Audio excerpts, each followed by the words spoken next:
সত্য তো এটাই, মানুষ তো কাঁদবে, কিন্তু আজকে হুকুম আছে ফালিয়াযহাকু কালিলান ওয়ালিয়াবকু কাসীরা। আজকে হুকুম আছে বেশি কাঁদো, হাসো কম, কাঁদো বেশি।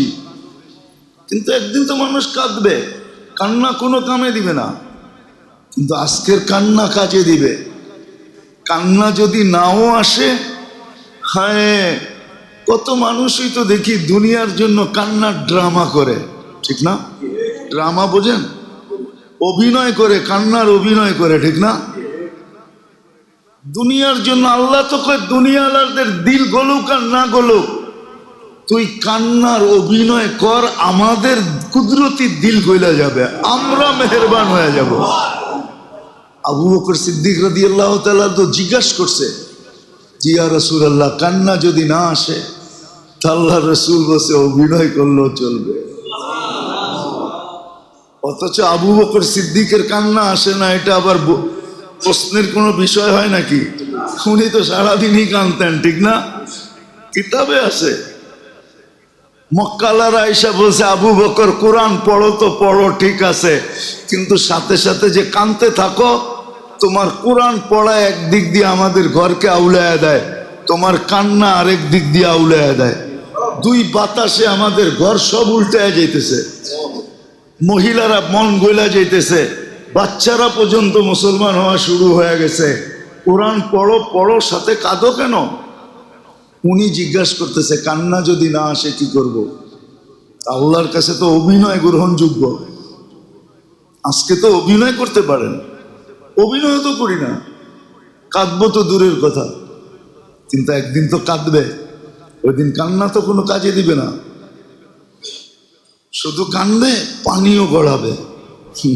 কতটুক পানি জমবে এটাও কোরআনে হাদিসে লেখা আছে, কতটুক পানি জমবে, পানির মাত্রা কতটুকু হবে। তো যেটা বুঝাইতেছিলাম মেরে দোস্ত, সত্য এটাই, সত্য এটাই। আজকে সুযোগ আছে, কেননা আল্লাহর ব্যবহার বন্দার সাথে বন্দার আগ্রহের উপরে হয়। এই জন্য হাদিসটা যদিও ছোট, আনা ইন্দা যন্নি আবদি বিহি, বন্দার আগ্রহ যেরকম হয়, ধারণা যেরকম হয়, আল্লাহর ব্যবহারটাও বন্দার সাথে এরকমই হয়। এই জন্য আগ্রহ থাকা চাই, আবার আল্লাহর সাথে ভালো ধারণাও রাখা চাই, তাইলেই কিন্তু কথাগুলো দ্বারা উপকৃত হবে। নাইলে জীবন তো তার গতিতে চলতেছে, আমাদের এখানে করণীয় কিচ্ছু নাই। জীবনের গতির উপরে মানুষের কোনো কন্ট্রোল নেই। কোনো পাওয়ার ব্যাংক আসে না, আর কোনো পাওয়ার ব্যাংক আসবেও না। কোনো মেশিন তৈরি হয় নাই, আর কোনোদিন হবেও না। জীবন তার গতিতে চলবে, একদিন আপনাকে আমাকে গন্তব্যে পৌঁছায় দিবে। আমরা থামলেও জীবনের যাত্রা কোনোদিন থামে না। এই যাত্রা অবিরাম চলতে থাকে, চলতেছে, চলতে থাকবে, আর একদিন গন্তব্যে পৌঁছায় দিবে। আর মৌতের কোল যেটা বলে, মৌতের কোলে ঢোলা পড়বে,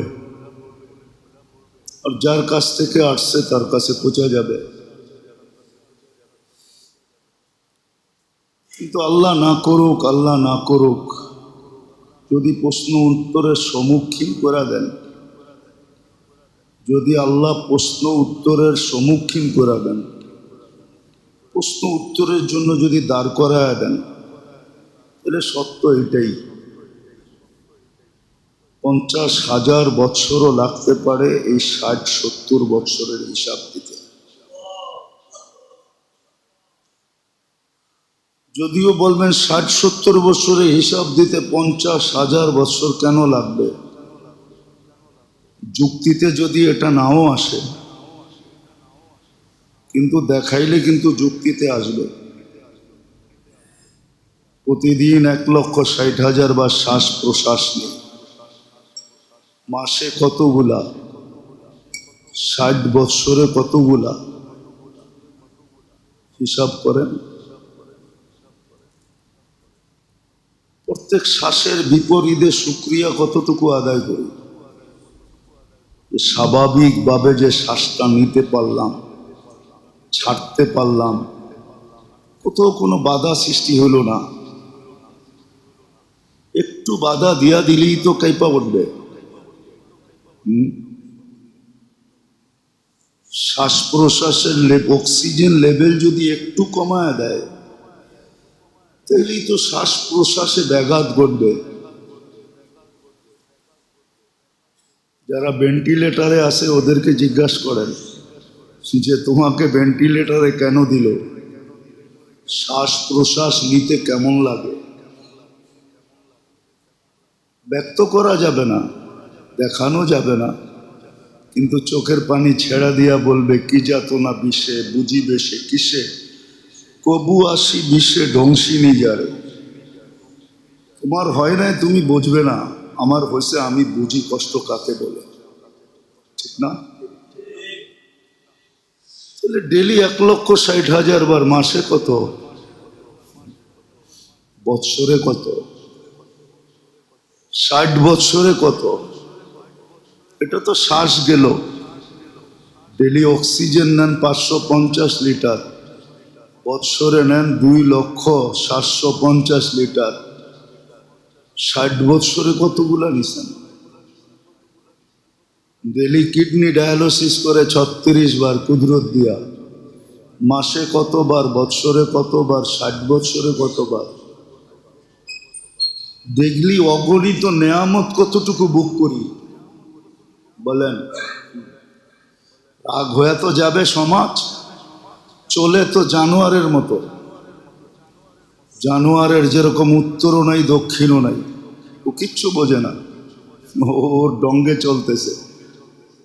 কোরআনের শব্দই আছে উলাইকা কাল আনাম, তোমরা তো জানোয়ারের মতো চলো। জানোয়ারের যেরকম কোনো ফরজ নাই, ওয়াজিব নাই, সুন্নত নাই, রোজা নাই, নামাজ নাই, হজ নাই, জাকাত নাই, আমরাও তো ওরকমই চলি।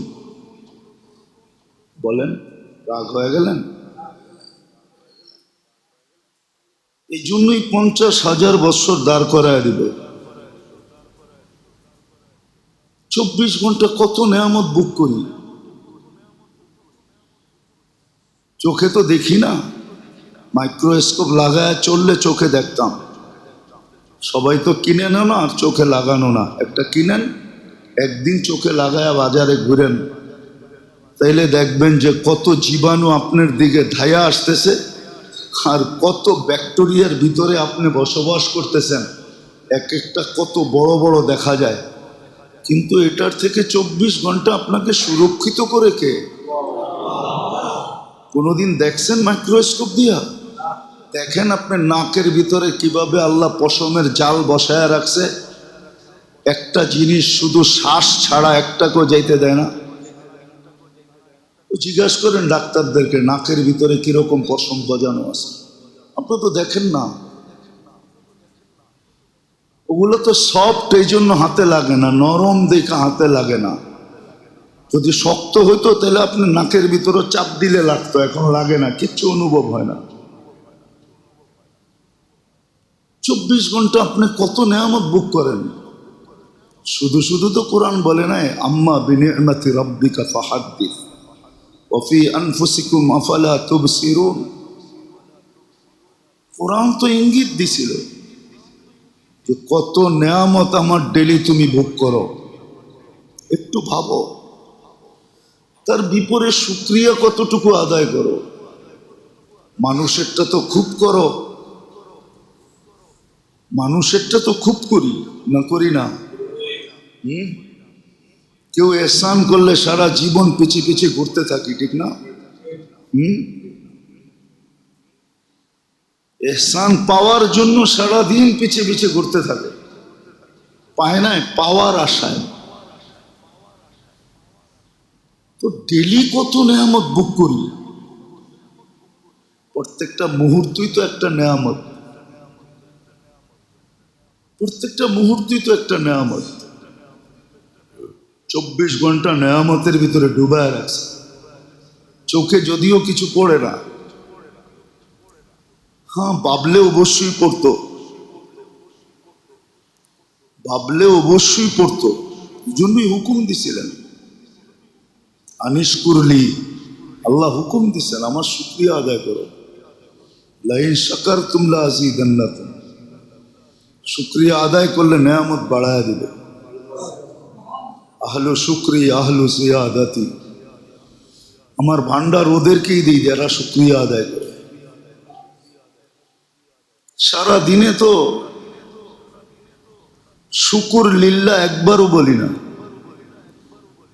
শুকুর লিল্লাহ, আল্লাহুম্মা লাকা শুকরু ওয়া লাকাল হামদ, আল্লাহ আপনার জন্য শুকরিয়া, আপনার জন্য প্রশংসা, একবারও তো বলি না। তো যেটা বুঝাইতেছিলাম, যদিও বিবেক ধরবে না, 50,000 বছর কিন্তু প্রশ্ন উত্তরের সম্মুখীন হলে দাঁড় করায় রাখবে।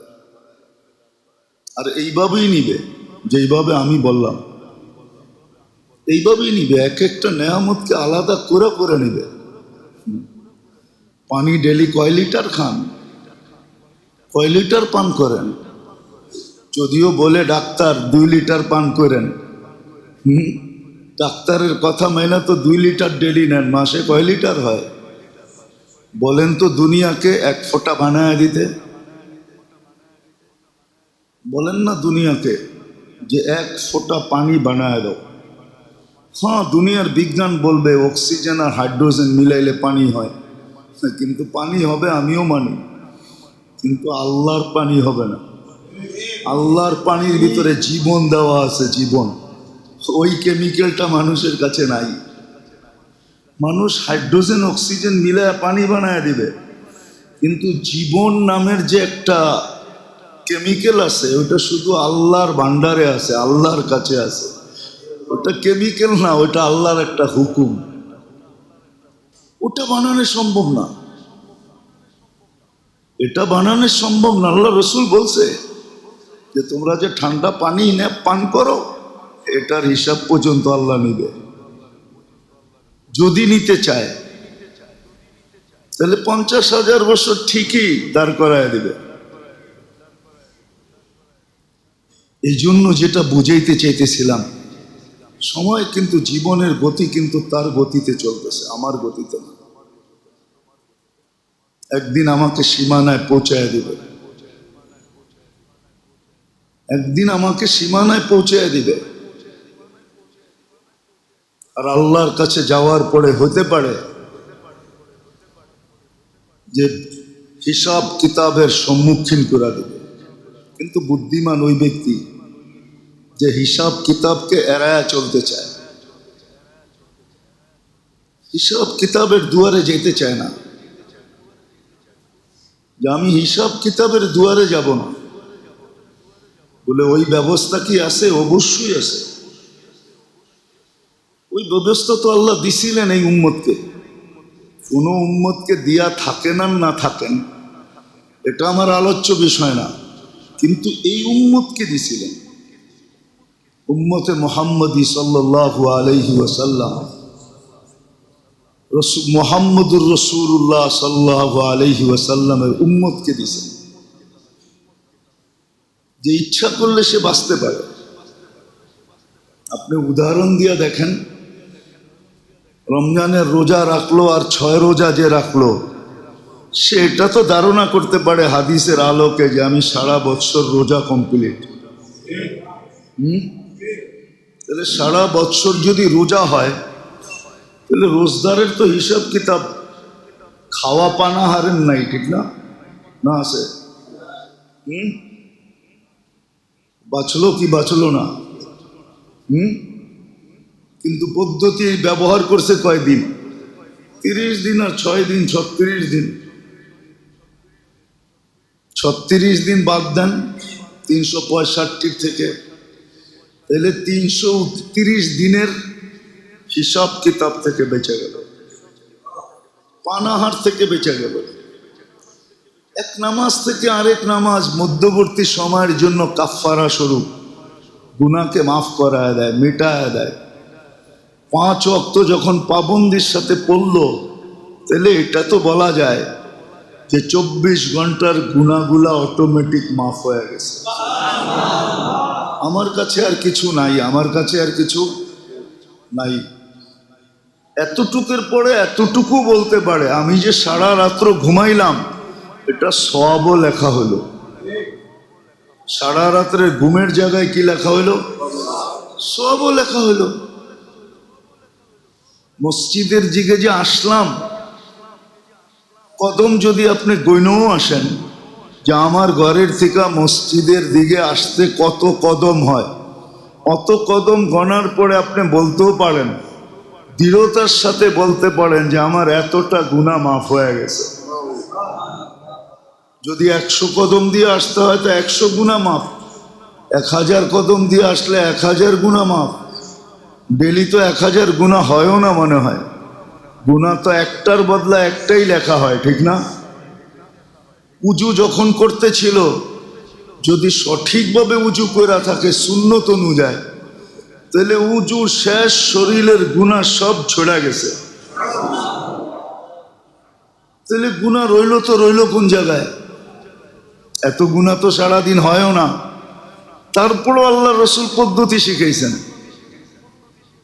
যে প্রত্যেক নামাজের পরে সুবহানাল্লাহ,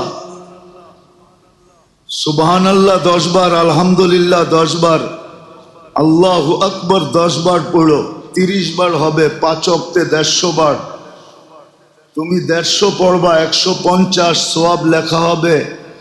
1500 1500 সওয়াব লেখা হবে। ঘুমের সময় 100 পুরা করো, 33 33 34, 100 পুরা, এখানে হলো 1000, তো 2500 নেকি হলো। তোমরা 2500 গুনাহ ডেলি করার মতো ক্ষমতা তোমাদের নাই, না? 2500 গুনার নাম তো জানতে হবে, ঠিক না? তারপরে না করবে। 100 গুনাহ নাম জানে এরকম পিএইচডি হোল্ডার এখানে একজনও নাই, যে 100 গুনার নাম মুখস্থ করা পিএইচডি হোল্ডার হয়েছে। একজনও এখানে নাই। আসেন নাকি কেউ? কেউ নাই। পদ্ধতি শিখাইছে আল্লাহ, পদ্ধতি দিছে এই উম্মতকে। নামাজ যখন সালাম ফিরাইল, আল্লাহ রসুলের উক্তি দ্বারা গুনাহগুলা সব ঝরা গেল, যেমন বসন্তে গাছের পাতাগুলা ঝরা যায়। তো আপনার থাকলো কোথায়? তো প্রশ্ন উত্তরের সম্মুখীন না হওয়ার পদ্ধতিও আছে, না হওয়ার পদ্ধতি আছে। শহীদ কোনোদিন প্রশ্ন উত্তরের সম্মুখীন হবে না যদি বাস্তবিক শহীদ হয়। আল্লাহর খাতায় যার শাহাদত লেখা হবে, সে কোনোদিন প্রশ্ন উত্তরের সম্মুখীন হবে না। সে কোনোদিন প্রশ্ন উত্তরের সম্মুখীন হবে না। কিতাবে লেখা আছে, আমরা তো শিখি না। কবরের সুয়াল জবাব থেকে বাঁচা যায় এরকম একটা পদ্ধতি না, 60টা পদ্ধতি লেখা আছে। কয়টা? 60টা পদ্ধতি লেখা আছে।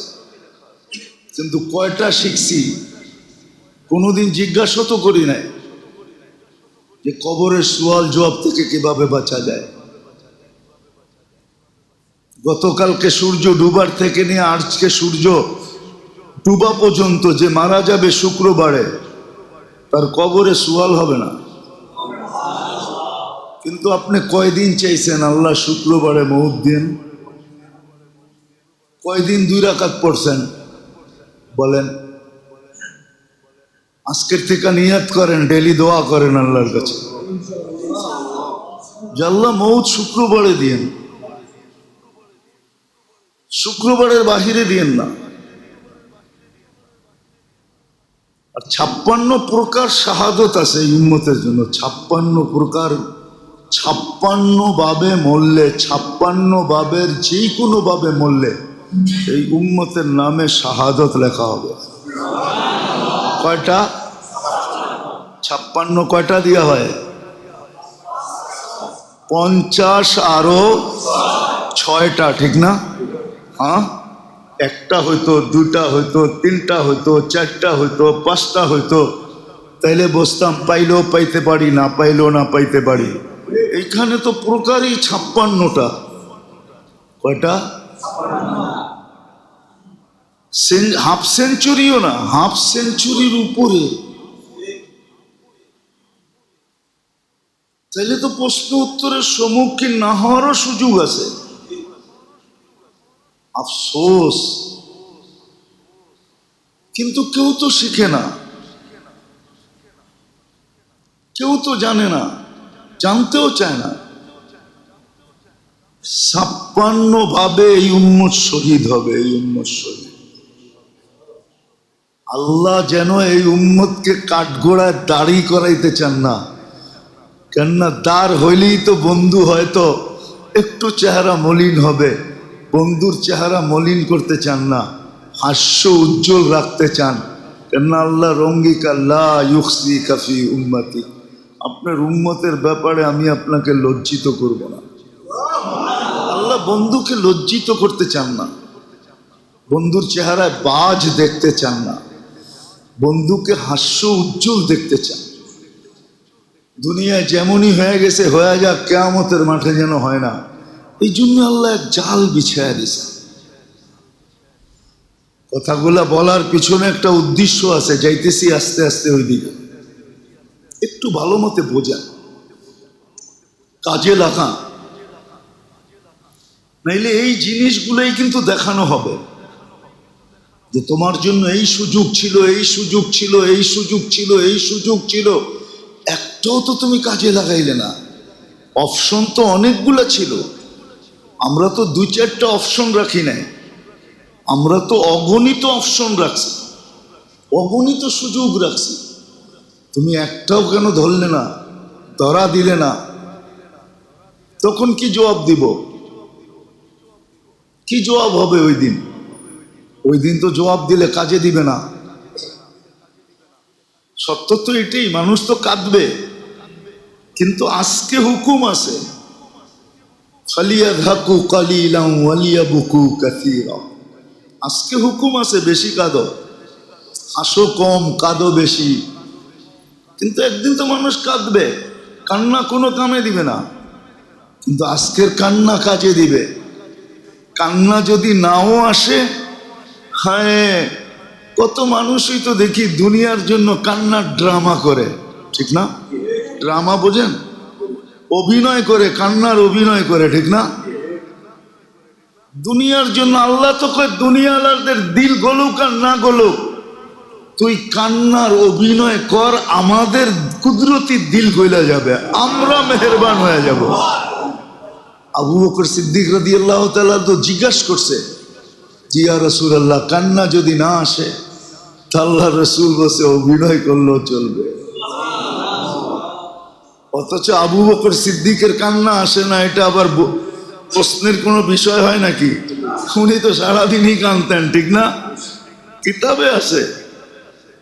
মক্কালারা আয়েশা বলছে, আবু বকর কোরআন পড়ো তো পড়ো ঠিক আছে, কিন্তু সাথে সাথে যে কাঁদতে থাকো, তোমার কোরআন পড়া একদিক দিয়ে আমাদের ঘরকে আউলায়া দেয়, তোমার কান্না আরেক দিক দিয়ে আউলায়া দেয়।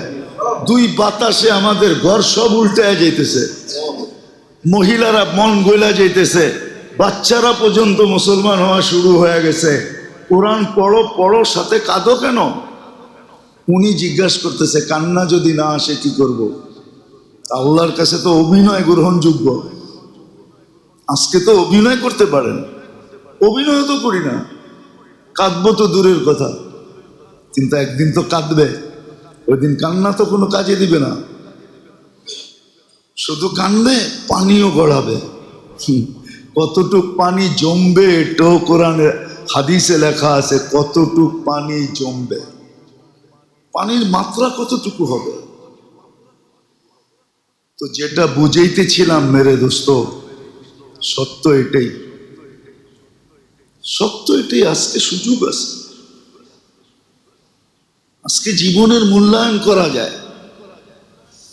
কেননা জীবনের গতি আমাদের কাছে না, জীবন যিনি দিছেন ওনার কাছে। এই জন্য জীবন অবিরাম যাত্রী, কোথাও বিরামহীন যাত্রী, কোথাও দাঁড়ায় না, চলতে থাকে, চলতেছে। কিন্তু হ্যাঁ, এটাকে কাজে লাগানো, এটা হলো বুদ্ধিমানের কাজ। আছে কিছু বুদ্ধিমান দুনিয়াতে এখনো আছে, যারা এখনই প্রস্তুতি নিতেছে। ওমর রাদিয়াল্লাহু তাআলা আনহুর কথা মতো, হাসিবু ক্বাবলা আন তুহাসাবু, তোমার হিসাব তুমি ডেলি কষো। জন্য আল্লাহওয়ালারা বলে, আল্লাহওয়ালাদের বলা ছিল, এখনো বলেন, নিয়মও ছিল, ঘুমানোর আগে যোগ বিয়োগ করে ঘুমানো, যে আজকে গুনাহ কয়টা করলাম, নেক কয়টা করলাম। যদি দেখা যায় নেক কম হয়ে গেছে, গুনাহ বেশি হয়ে গেছে, তাইলে গুনাহ নেক বাড়ানোর কোনো অসুবিধা নেই। আমি ছোট একটা দেখাইতেছি, সুবহানাল্লাহি ওয়া বিহামদিহি, যে 100 বার পড়লো সুবহানাল্লাহি ওয়া বিহামদিহি, যে 100 বার পড়লো 1,25,000 নেকি পাবে। পড়তে 3 মিনিট লাগে, উঠতে 4 মিনিট। সুবহানাল্লাহি ওয়া বিহামদিহি, সুবহানাল্লাহি ওয়া বিহামদিহি, উঠতে 5 মিনিট লাগে। গুনাহ কতটুকু মাফ হবে এটা বাদই দিলাম, সমুদ্রের ফেনা পরিমাণ, গাছের পাতা পরিমাণ, বালুর কণা পরিমাণ গুনাহ মাফ হবে। যদি ঘুমানোর আগে 100 বার পড়া ঘুমায় গেল, 1,25,000 গুনাহ হওয়া তো কোনো কথা না। এরকম আরো অনেক আছে। সূরা ইখলাসে 3 বার পড়া ঘুমায় গেল, 1 খতম কোরআনের সমান। কি যদিও মতানৈক্য করবে কেউ, কিন্তু আমার একটা ধারণা আর কি, কিতাবের কথা না, ধারণা আর কি, যে 1 খতমের কোরআন আর দুনিয়ার সমস্ত গুনাহ এক পাল্লায় দিলে কোরআনের খতমের পাল্লা ভারী হবে। ওটা তো 3 বার সূরা ইখলাস পড়লেই পাইতেছেন, ঠিক না? এতটুক তো করে ঘুমানো যায়। এতটুক না করা যায়, কমসে কম হাত দুটা উঠায়া আল্লাহ তওবা করে ঘুমাইলাম, এতটুক তো বইলা ঘুমানো যায়, তাইলেও তো হয়। এই জন্যই আল্লাহ বান্দাকে সুযোগ রাখে। এই কথাগুলো এই জন্য বললাম যে এখন কিন্তু জিকাদা চলতেছে, পরের মাসটাই জিলহজ্জা আসবে, পরের মাসটাই মুহররম আসবে। এই উম্মতকে হুকুম ছিল যে কমসে কম 4টা মাস আল্লাহকে লজ্জা করো। গুনাহ না করা মানি হলো আল্লাহকে লজ্জা করা, গুনাহ করা মানি হলো আল্লাহকে লজ্জা করলো না, লজ্জা পাইল না। দেখেন না, অনেক সময় দেখি আমরা, এই ছেলে, অনেক সময় দেখি আমরা, আপনারা খেয়াল রাখেন না, এটা তো ও গুনাহগার, যে ডোকে সেও গুনাহগার হয়, আপনারও হন।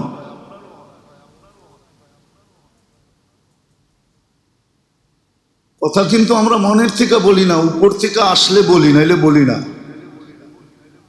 আমরা কিছু শিখা আসি না। বারবার বলা হইতেছে যে গায়ের উপর দিয়ে ডেঙ্গায় জুমার দিন না আসা, হাদিসে সাপ নিষেধ আছে। বুখারীতে কোন এরকম হাদিসের কিতাব নাই যেটার ভিতরে নিষেধ না আছে।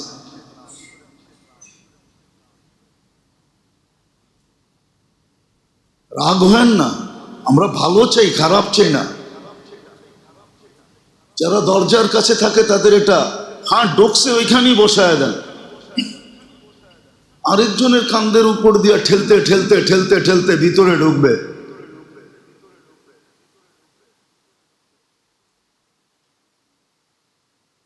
দিন মনে হয় আমাদের আসতেছে যে জুমা আমাদেরকে ঘরে পড়তে হবে। হ্যাঁ হ্যাঁ, দিন আসতেছে আমাদেরকে জুমা ঘরের ভিতরে পড়তে হবে, মসজিদে পড়া যাবে না। কেন? মসজিদে তো সবাই নিজের আধিপত্য দেখাবে, একদিন আসবে, অচিরেই আসতেছে, সব লিখিত আসবে, সবার আধিপত্য মসজিদে চালাবে, খতিব ইমাম মুয়াজ্জিনরে চাকর মনে করবে। ওই দিন আমাদেরকে হুকুম দেওয়া হয়েছে ঘরে জুমা পড়ে নিও, আমরা ঘরে জুমা পড়ব। ওই দিন আর মসজিদে জুমা হবে না। হ্যাঁ হবে, যারা পড়ানোর পড়াবে, কিন্তু আসলে যারা জুমা পড়বে ওরা ঘরেই পড়বে। বলবে হবে, হবে না না হবে ওটা কিতাব খুলে দেখা যাবে, হবে না না হবে। রাগ হয়েন না। আজকে অনেক দিন ধরে দেখতেছি, প্রত্যেকবার বলি, দরজার কাছে যারা থাকে তাদের দায়িত্ব হলো ঢুকছে ওইখানে বসায় দেন। কে ঢুকছে এটা দেখার বিষয় না, মসজিদ আল্লাহর ঘর, সব সমান, এইখানে বড়ত্বের কিছু নাই। যে মসজিদে এসে ছোট না হইতে পারবে ওকে লেখা নেওয়া উচিত। মসজিদে এসে যদি বড়ত্ব দেখায় যে আমি বড়, এটা আল্লাহর ঘর, আল্লাহর চেয়ে বড় কেউ নেই। রব্বাকা ফাকাব্বির, আল্লাহর চেয়ে বড় কেউ নেই। যাক, যেটা বুঝাইতেছিলাম, লজ্জা করা উচিত গুনার ব্যাপারে। এই জন্য আল্লাহ এই উম্মতকে বুঝাইছেন তুমি লজ্জা করো, 4টা মাস গুনার ব্যাপারে লজ্জা করো। গুনার ব্যাপারে লজ্জা করো, আমিও শাস্তির ব্যাপারে লজ্জা করব। গুনার ব্যাপারে এই 4 মাস লজ্জা করা উচিত। জিকাদা, জিলহজ্জা, মুহররম, রজব, আল্লাহকে লজ্জা করো। হারাম মাস এই 4টা বড় আল্লাহর কাছে বড় দামি মাস, শাহরুল হারাম বলে একে। এই জন্য বলছে 4 মাস গুনার ব্যাপারে লজ্জা করো। এই 4 মাসের লজ্জা তোমাকে বাকি 8 মাসেরটা পোষায় দিবে। 8 মাসেরটা পোষা যাবে। যদিও আমাদের দেশে এটা নিয়ে আলোচনা নাই, ইরান তুরান নিয়ে আলোচনা আছে, এদিক ওদিক নিয়ে আলোচনা। দেখেন না মাঝে মাঝে মিডিয়া এক এক আলোচনা নিয়ে কেমন চলতে থাকে। হ্যাঁ, খায়া না খায়া কোনো কাম নাই, এক এক আলোচনা নিয়ে সব মিডিয়া তোলপাড় চলতে থাকে, ঠিক না? এখন একটা নিয়ে চলতেছে, আমি বলতে চাইতেছি না, যারা মিডিয়া দেখে একটা নিয়ে তোলপাড় চলতেছে, ঠিক না? যার যেমনে মনে চায় সমাধান দিতেছে।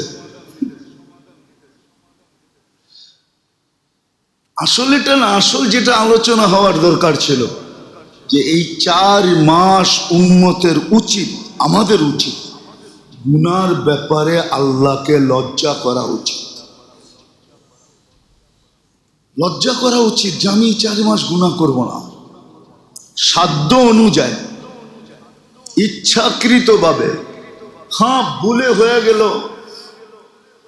তাহলে এটা তো আগেই ঘোষণা আছে, রুফিয়ান উম্মতি আল খাতা ওয়ান নিসিয়ান। আল্লাহর রসুল আগেই ব্যবস্থা করায় রাখছেন, আল্লাহর থেকে সিগনেচার করায় নিছেন। আমার উম্মত যদি ভুল করে তাহলে কি করবেন, ওটাও কি ধরবেন? তা আল্লাহ বলছে, বন্ধু আপনার উম্মত ভুল করলে মাফ করে দেব। ভুল করলে কি? হ্যাঁ, মাফ করে দেব। ভুল করলেও মাফ করে দিমু, ভুলে করলেও মাফ করে দিমু। একটা হলো ভুল করা, যেরকম করা দরকার ছিল ওরকম করে নাই, ভুল করছে। আর একটা হলো ভুলে করছে, দুটোটা মাফ করে দেব। এটা সিগনেচার করা আছে, মাফ করে দিন। হ্যাঁ, তারপরেও যদি তওবা করে নিজে অনুতপ্ত হয় তো এটা তো মাফ হয়েই আছে। তাহলে এই অনুতপ্তের কারণে বিরাট বড় একটা সোয়াবের ঘাটতি ধরায় দিন। 4 মাস আমাদের উচিত, 1 মাস তো চলে গেছে, সামনে আসতেছে রজব আসবে, কিন্তু 3 মাস কিন্তু জিকাদা রানিং চলতেছে। আমাদের উচিত গুনার ব্যাপারে লজ্জা করা। যদি গুনার ব্যাপারে লজ্জা করতে পারলেন তাহলে ইনশাআল্লাহ আশা করা যায় হিসাব কিতাবের সম্মুখীন হতে হবে না, আল্লাহ লজ্জা করবে। এই জন্য আল্লাহ নিজেই বলছেন ইস্তাহি ইনদা মাসিয়াতি, গুনার ব্যাপারে আমাকে লজ্জা করো, আস্তাহি ইনদা আদাবি, শাস্তির ব্যাপারে আমিও লজ্জা করব, তোমাকে শাস্তি দিব না। এই জন্য বড় খেয়াল রাখা উচিত। যদি আমি চাই যে আমি হিসাবের সম্মুখীন হতে চাই না, সত্য আল্লাহর রসুল বড় আফসোসের সাথে বলছেন আমার উম্মত যে হিসাব কিতাবের সম্মুখীন হবে বড় কঠিন হবে, কঠিন। আল্লাহর রসুলের চোখে পানি চলে আসছে, আমাদের চোখে আসুক আর না আসুক, বড় কঠিন হবে, কঠিন। এই জন্যই বড় দুঃখের সাথে বলছেন উম্মত হিসাব কিতাবের সম্মুখীন হতে চাও না, বরং সময়গুলাকে কাজে লাগায়া, যেমন জিকাদা এখন চলতেছে, এখন থেকে দেখেন মোটা মোটা গুনাহকে ছেড়ে দেন, লজ্জা করেন, গুনার থেকে বেঁচে থাকেন। কি হইল 4 মাস টেলিভিশন না দেখলে কি হবে? দুনিয়া যদি কিয়ামত হয়ে যায় তো আপনার খবর টেলিভিশন দেখে জানার দরকার হবে না, বাতাসেই পেয়ে যাবেন আপনি। কি বাতাসেই খবর পেয়ে যাবেন না, যাবেন না? মোটা মোটা কোনো খবর যদি দুনিয়ার থাকে তাহলে আপনি বাতাসেই পেয়ে যাবেন। 4 মাস টেলিভিশনে চোখ ভুলাইলেন না, টেলিভিশন চালাইলেন না, কি হয়ে যাবে? এমন ক্ষতি হয়ে যাবে। হ্যাঁ, আজে বাজে জিনিস দেখলেন না নেটে, ক্ষতি হয়ে যাবে? কিচ্ছু হবে না। এই কথা মনে করা যে 4 মাস আমি মোটা মোটা গুনার থেকে বাঁচতে চাই। 4 মাস পাবন্দির সাথে নামাজ পড়েন, জামাতের সাথে পড়েন। ও মেরে দোস্ত, কেমনে আপনা করে বুঝাবো? কোন উম্মতের জন্য সুযোগ ছিল কিনা আমি জানি না। এই উম্মত যদি কিছুও না জানে, নামাজের একটা সূরা না জানে, দুরুদ শরীফ না জানে, দোয়ায়ে কুনুত না জানে, আত্তাহিয়াত না জানে, শুধু ইমামের সাথে যদি উঠক বৈঠক করে, উঠক বৈঠক বুঝেন? কি উঠক বৈঠক বোঝেন? উঠ বস বোঝেন? উঠে আর বসে ইমাম যেমন করে অমন করে, তারপরে তো আল্লাহ বলতেছেন তোমার নামাজ কবুল। কেন? তোমার দায় দায়িত্ব আমি ইমামকে দিয়া দিছি। এই উম্মতের জন্য তো ইমাম এই জন্যই রাখছেন, নাহলে তো ইমামের দরকার ছিল না। টাকা দিয়ে ইমাম রাখবেন কেন? আবার আমার মতো কর্কশ ইমাম, আবার এত কথা শুনবেন কেন? দরকার তো ছিল না। এই জন্যই তো উম্মতকে ইমাম দিছেন, যে পুরা গাড়ি ইমাম চালায়া নিয়ে গন্তব্যে পৌঁছায় দিবে। পিছে আলারা কি জানে আর না জানে এটা বিষয় না, ইমামের উপরে দায় দায়িত্ব। আর সুযোগ কই পাবেন? কোন উম্মতকে তো এই সুযোগ দিছে বলে আমার মনে হয় না। কোন 1.25 লক্ষ উম্মতের ভিতরে কাউকে দেন নাই। খলিলের উম্মতকে দিছেন কিনা জানি না, কালিমুল্লাহর উম্মতকে দিছেন কিনা জানি না, রুহুল্লাহর উম্মতকে দিছেন কিনা জানি না, শফিউল্লাহর উম্মতকে দিছেন কিনা জানি না। উপাধি তো এক একটা বিরাট বিরাট দিছেন, কিন্তু উম্মতকে কিছু দিছেন কিনা জানি না। কিন্তু মনে হয় সবই সর্বশেষ বিদায় যে এরপরে তো আর কোনো উম্মত নাই, আমাদের নবীর পরে কোনো নবী নাই, এই জন্য মনে হয় সব উঠায়া আমাদেরকে গোসল করাইয়া দিছেন, সব আমাদেরকে দিয়া দিছেন, আর কিচ্ছু রাখেন না নিজের কাছে, সব আমাদেরকে দিয়া দিছেন। এই জন্য মেরে দোস্ত, এই সময়গুলোর মূল্যায়ন করেন। 3টা মাস গুনার ব্যাপারে লজ্জা করেন, যেন গুনাহ না হয়, নেকের যেন পাবন্দি হয়, কমসে কম 5 ওয়াক্ত জামাতের যেন পাবন্দি হয়। করালাদেরকে বুঝান, ছেলে পেলেকে বুঝান যে বাবা এই কয়টা মাস আমরা গুনাহ করব না। আজকে কিন্তু আল্লাহ আমাদের উপরে বড় নারাজ, আর হওয়াই স্বাভাবিক, হওয়াই স্বাভাবিক, হওয়াই স্বাভাবিক। যাকে কর্মচারী ম্যানেজারকে যদি সর্ব ফ্যাসিলিটি দিয়া থাকে, গাড়ি দিছে, বাড়ি দিছে, হ্যাঁ, উঁচা মানের বেতন দিছে, তারপরও বইলা দিছে যখন কোনো কিছু প্রয়োজন হয় আমার কাছে বইলা নিয়ে নিও, ঠিক না? তারপরও যদি সে লুকায়া যাবে ঢুকায়, তারপরও যদি লুকায়া, কেমন হবে? কেমন হবে? আরে বলেন না, মনে হয় বোঝেন নাই। গাড়ি দিছে, বাড়ি দিছে, উঁচা মানের বেতন দিছে, আবার বইলা দিছে প্রয়োজন হইলে আমাকে বইলা নিও, যা লাগে তা নিও, ঠিক না? তারপরে যদি না বইলা চুপে যাবে ঢুকায়, বলেন আপনি কি করবেন? হ্যাঁ, কি করবেন? হ্যাঁ, আরে বলেন না কি করবেন? শুধু চাকরি যাবে? হ্যাঁ, ওর মতো কপাল পোড়া কেউ আছে নাকি? হ্যাঁ, সমাজ কি বলবে?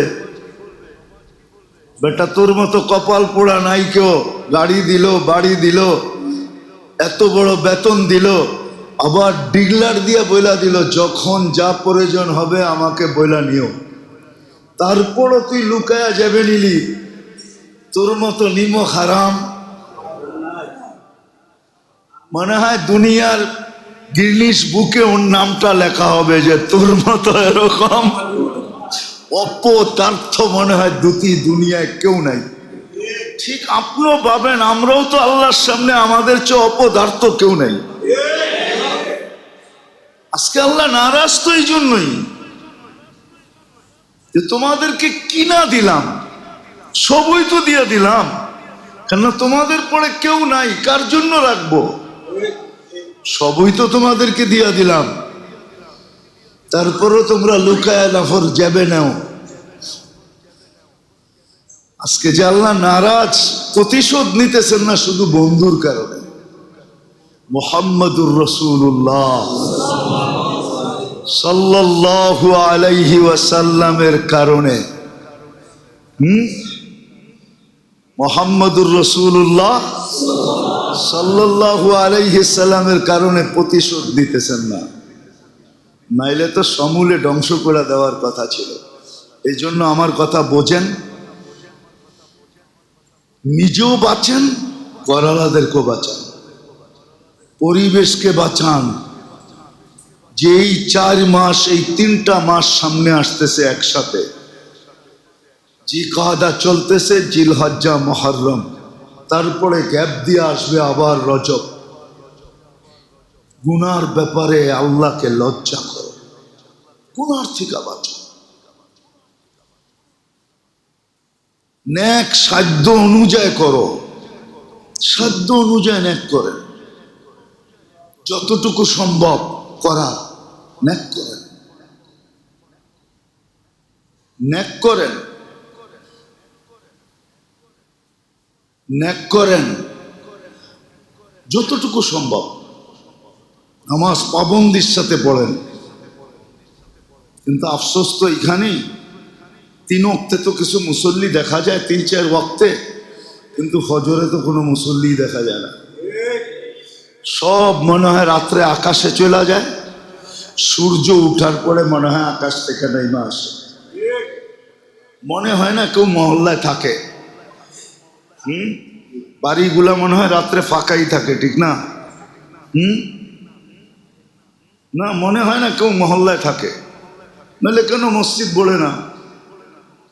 আগেও বলছিলাম, এখনো বলতেছি, মনে উঠলো এই জন্য বলতেছি, কালকেও বলছিলাম, ইদানিং খুব বলতেছি।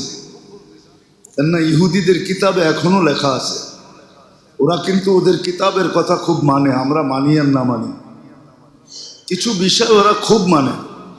ওদের কিতাবে লেখা আছে মুসলমানদের ফজরের জামাত আর জুমার জামাত যেদিন সমান হবে ওদিন বিজয়ের পালা শুরু হবে। আপনি আপনার ফজরের মুসল্লি মনিটরিং করেন আর না করেন, ওরা কিন্তু ডেলি করে যে মুসল্লি বাড়তেছে না কমতেছে। যেদিন বাড়া শুরু করবে ওদিন ওদের দিলের ভিতরে কাঁপুনি শুরু হবে। কেননা যেদিন ফজরের জামাত আর জুমার জামাত সমান হবে মুসলমানের, ওই দিন অটোমেটিক বিজয়ের পালা শুরু হবে। ইহুদিদের কিতাবে এখনো লেখা আছে, এই পয়েন্ট লেখা আছে ওদের। এই জন্যই তো চ্যানেলের পরে চ্যানেল কেন বাড়াইতেছে? কে বাড়াইতেছে চ্যানেল? কারা বাড়ায়? আপনারা বাড়ান। প্রত্যেকে চ্যানেল বাড়ে, যে সারা রাত চ্যানেল দেখানে লাগায়া দাও যাতে ফজরের নামাজ ফাঁকি হয়ে যায়, ফজরের নামাজে মুসল্লি না হয়, মুসলমান ফজরের নামাজে না আসে। কেননা দুই ওয়াক্তের নামাজ তো এরকম যেটা পড়ার উপরে জান্নাতের গ্যারান্টি আছে, গ্যারান্টি। ফজর আর আসর, মান সাল্লাল বারদাইন দাখালাল জান্নাহ। দুই ওয়াক্ত নামাজ যে পাবন্দির সাথে পড়বে জান্নাত অবধারিত।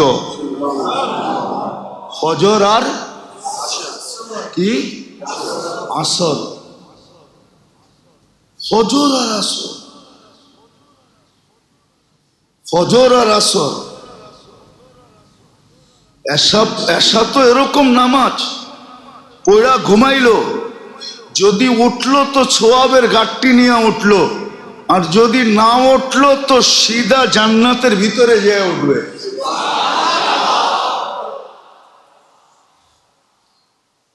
জান্নাতে যে ঘুম ভাঙবে, তো এরকম নামাজ।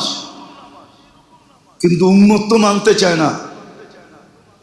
যাক, আমার যেটা বুঝানোর ছিল ওটা বুঝাইতেছি।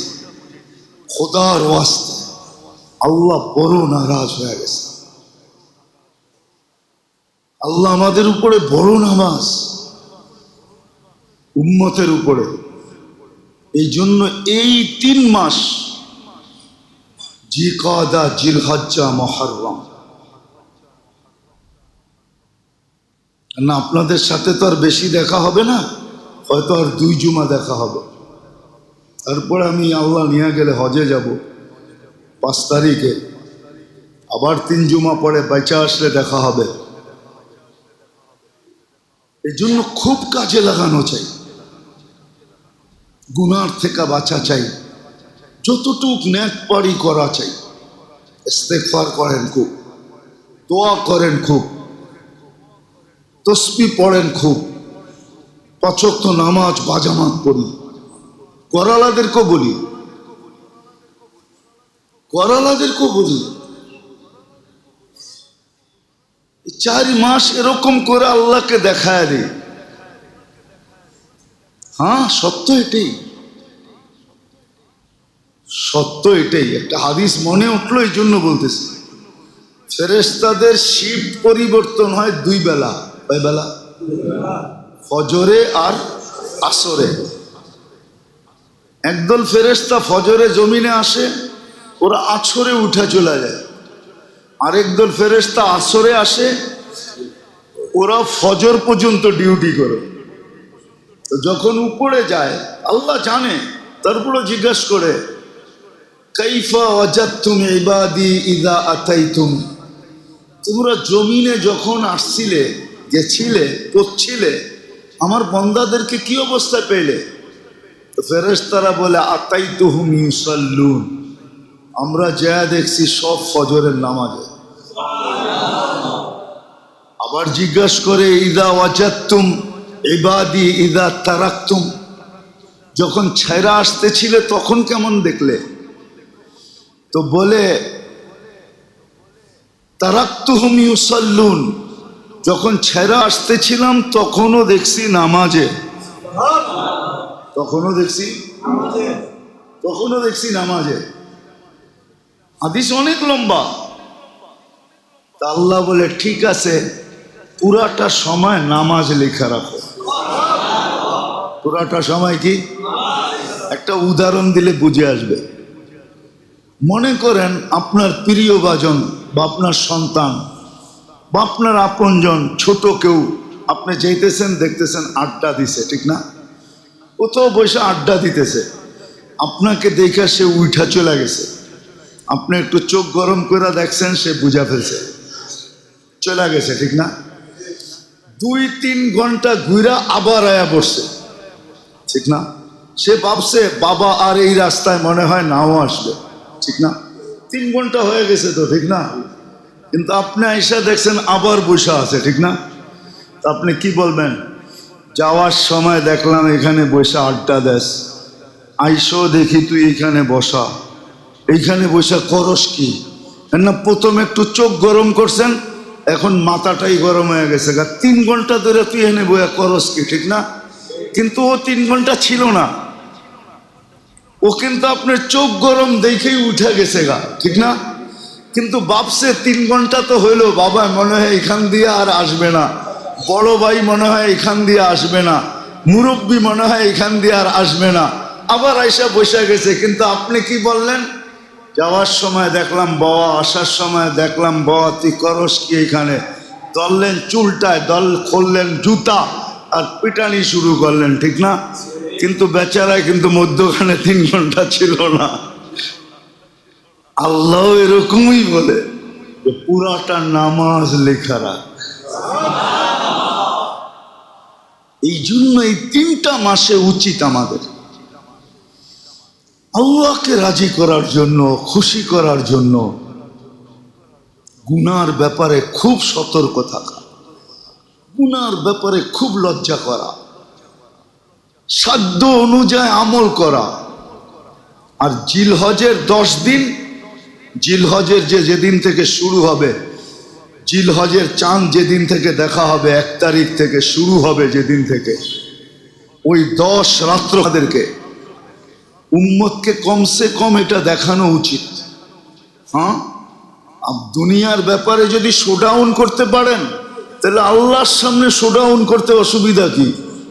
যদিও শব্দটা ভালো শোনা যায় না, সবাই মিলা যদি 10 তারিখ 10 দিন এবাদতে লাগি, রাত্রগুলাকে এবাদতে কাটাই, মসজিদে আসতে হবে না, ঘরে বসেই করেন। 10 রাত্র যেন কোনো মতে কাজে বেকার না কাটে, দিনগুলাতে এবাদত করেন। বলে কাজ কাম করবো না, না করেন, এর ফাঁকে ফাঁকে করেন, তসবিহাত পড়তে থাকেন, দুরুদ পড়তে থাকেন, আল্লাহকে রাজি করেন, কাজে দিবে। আজকে আল্লাহ বড় নারাজ। অপেক্ষাপট দেখলে এটাই মনে হয় যে আল্লাহ উম্মতের উপরে বড় নারাজ। আল্লাহকে আমরা নারাজ করে ফেলছি, যার কারণে মুসলমান আজকে দুর্দশার শিকার, এই দুরবস্থার শিকার। আমি তো ডেলি বলি, আমি এই রমজানে 2 হেরেমে যতটুকু কাঁদতে দেখছি, আমার মনে হয় না 200 বৎসর পর্যন্ত, 100 বৎসর হেরেম এত কান্না দেখছে কিনা রমজানে। এই রমজানে যা কান্না মানুষ কাঁদছে, শুধু ফিলিস্তিনকে সামনে রেখা, দুনিয়ার অবস্থাকে সামনে রেখা, একদিকে ইমাম কাঁদতেছে, একদিকে মুসল্লিরা কাঁদতেছে। এরকম কান্না আমি কখনো হেরেমে দেখি নাই। এত কান্না, এরকম আওয়াজ, নারী পুরুষ নির্বিশেষে কাঁদতেছে। কিন্তু চোখের পানি কোথায় শুকায় গেল? কোনো ফলন তো দেখলাম না, এখন পর্যন্ত দেখা যাইতেছে না। এই জন্য আপনাদের পায়ে হাত রেখা বলি, সামনের 3টা মাস গুনার ব্যাপারে সতর্ক থাকে, আল্লাহকে লজ্জা করে আমল বাড়ায় দেয়। জিলহজের 10 দিন খুব আমল করি, রাতগুলাতে আমলে কাটাই, দিনগুলাতে ন্যাক করি, গুনার থেকে বেঁচে থাকি, আরাফার দিন রোজা রাখি, কোরবানি তো করবই, অনেকে খেয়াল রাখি, গরিবদের খেয়াল রাখেন, শুধু নিজের খেয়াল করেন না, গরিবদের খেয়াল করেন, গরিবদের খেয়াল রাখেন। আল্লাহ যাদেরকে বৃত্ত দিছে, সম্পদ দিছে, আরে 1000 টাকা কেজি কেন? অনেক মানুষ এই মজলিসে, এই মসজিদে এখনো আছে, 2-4 হাজার টাকা কেজি হলো আল্লাহ খাওয়ার তৌফিক দিছে, দিছে না? না দেয় নাই? দিছে। গরিবদের খেয়াল রাখেন, গরিবদের খেয়াল রাখেন। মানুষ তো এখন বড় লোকের ভালোবাসা কুড়ায়, ঠিক না? কি কি এটাই তো আমাদের স্বভাব, ঠিক না? কার ভালোবাসা কুড়ানো?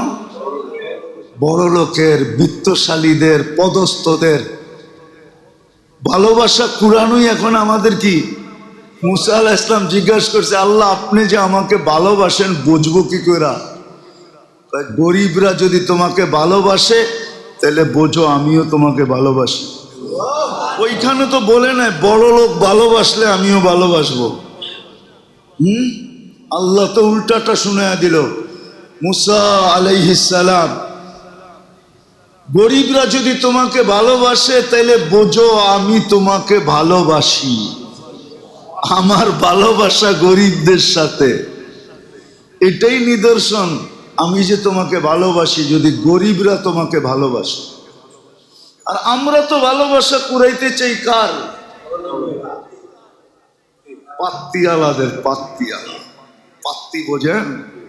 মনে হয় বোঝেন না। পাত্তি বোঝেন তো? টাকায়ারা বুঝবো, আপনারা কোত্থেকে বুঝবেন?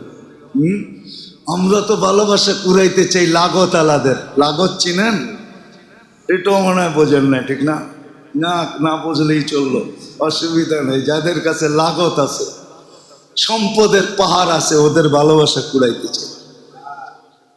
যদিও ডাকায়ারা কয় বিরিয়ানির ভিতরে ভালো না হইলে কয় লাগত ঠিক মতে দেয় নাই, মাল মশলা ঠিক মতে দেয় নাই। তা আমরা তো মাল মশলা আলাদের ভালোবাসা কুড়াইতে চাই, গরিবদের ভালোবাসা তো কুড়াইতে চাই না। আসলে তো হুকুম হলো গরিবদের ভালোবাসা কুড়াও। গরিবরা যদি তোমাকে ভালোবাসে তাহলে মনে করবে আল্লাহ তোমাকে ভালোবাসে। মুসা আলাইহিস সালাম জিজ্ঞাসা করছে আল্লাহকে, উঠান কিতাব দেখেন। মুসা আলাইহিস সালাতু ওয়াস সালাম জিজ্ঞাসা করছেন, আপনি যে ভালোবাসেন প্রমাণ কি? কেমনে বুঝবো? মুসা, গরিবরা যদি তোমাকে ভালোবাসে তুমি বুঝা নাও আমিও তোমাকে ভালোবাসি। এই জন্য গরিবদের খেয়াল রাখেন, সদা সর্বদা রাখেন, সদা সর্বদা। উচিত তো ছিল, হয়তো বিত্তশালীরা মানবে না আমার কথা, উচিত ছিল প্রত্যেক আল্লাহ যাদেরকে তৌফিক দিছেন, ন্যূনতম তৌফিক দিছেন, তাদের উচিত 2-4-5 জন 10 জন গরিবকে নিজের সাথে সব সময় সংযুক্ত রাখা। এটা উচিত। 2-4-5 জন 10 জন গরিবকে সব সময় নিজের সাথে কি রাখা? সংযুক্ত রাখা।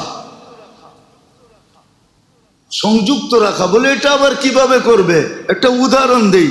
10 জন গরিবকেই বলেন, ধর তোর 5 লিটার তেল লাগে, তুই প্রতি মাসে 5 লিটার তেল আমার থেকে নিয়ে আনিস। তোর 2 কেজি মসুরির ডাল লাগে, আমার কাছ থেকে 2 কেজি মসুরির ডাল নিয়ে আনিস। পরোটি না পারলেন, চাউলের বস্তা না পারলেন, আটার বস্তা না পারলেন, গোস্তের বস্তা না পারলেন, এটা তো পারবেন।